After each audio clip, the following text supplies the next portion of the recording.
नाजरीन ग्रामी, भारत अपने 40,000 फौजी लेकर राजस्थान के पास आया ताकि वो पाकिस्तान के लिए कोई नया काम कर सके। नाजरीन आपको ये बता दें कि भारत ने ये ऐलान किया था कि वो राजस्थान के रेगिस्तान के अंदर एक्सरसाइज करने वाले हैं। नाजरीन ग्रामी, एक्सरसाइज नहीं बल्कि पाकिस्तान के खिलाफ कोई बड़ी कार्रवाई होने वाली थी। बहरहाल पाकिस्तान की फौज भी अलर्ट थी, पाकिस्तान की आर्मी ने भी अपने मिसाइल, अपनी हर एक चीज रेडी की, जिससे भारत के दिल की धड़कनें मजीद तेज हो गई। भारत तकरीबन 2 महीने राजस्थान के रेगिस्तान में बैठा रहा और वक्त आने, सही मौका मिलने का इंतजार करता रहा। भारत ने अपने तोपखाने भी राजस्थान के रेगिस्तान में डिप्लॉय किए और इसके अलावा हेलीकॉप्टर, मिसाइल और जितने भी एंटी एयरक्राफ्ट गन वगैरह थी भारत ने लाकर राजस्थान के अंदर डिप्लॉय किए। आपको ये भी आगाह करते चलें कि राजस्थान के साथ पाकिस्तान 1048 किलोमीटर का तवील बॉर्डर भी शेयर करता है और भारत ने इजरायली फौजियों को लाकर पाकिस्तान के खिलाफ कार्रवाई करने वाला था। नाज़रीन ग्रामी, 2 महीने पूरे इनके 40,000 फौजी तैनात रहे और फिर अचानक ये उठकर चले गए। उसकी बड़ी वजह यह कि पाकिस्तान आर्मी को यह पता चल गया था कि भारतीय एक्सरसाइज करने नहीं बल्कि पाकिस्तान के खिलाफ कोई प्रोपेगेंडा करने आए थे। पाकिस्तान ने हर तरह से अपने आप को सिक्योर किया, अपने मिसाइल और अपने वेपन्स को रेडी किया, जिसकी बदौलत भारतीय भागने पर मजबूर हो गए। नाज़रीन ग्रामी, आपको यह बता दें कि भारत ये चाहता है कि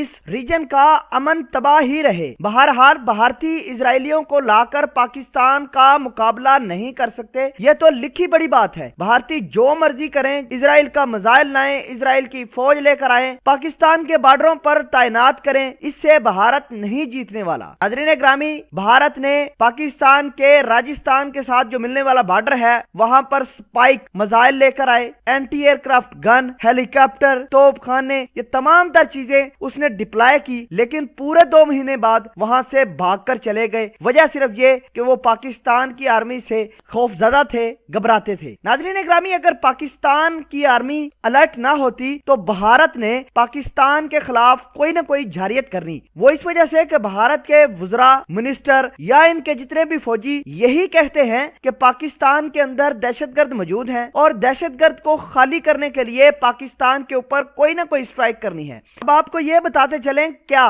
रेगिस्तानों में दहशतगर्द छुपते हैं? नाज़रीन ग्रामी, ठिकाने तो भारत के अंदर हैं और इल्जाम पाकिस्तान पर लगाया जाता है और दुनिया का कोई भी मुल्क पाकिस्तान के फेवर में बात नहीं करता, सिर्फ इस वजह से क्योंकि मुसलमानों का मसला है। अगर ये किसी हिंदू या ईसाई का मसला होता तो पूरी दुनिया ने भारत के ऊपर प्रेशर भी डालना था, मसले को सलूशन की तरफ भी लेकर जाना था। बहरहाल पाकिस्तान आर्मी की वजह से भारतीय 40,000 फौजी लेकर आए थे और सारे के सारे भाग गए।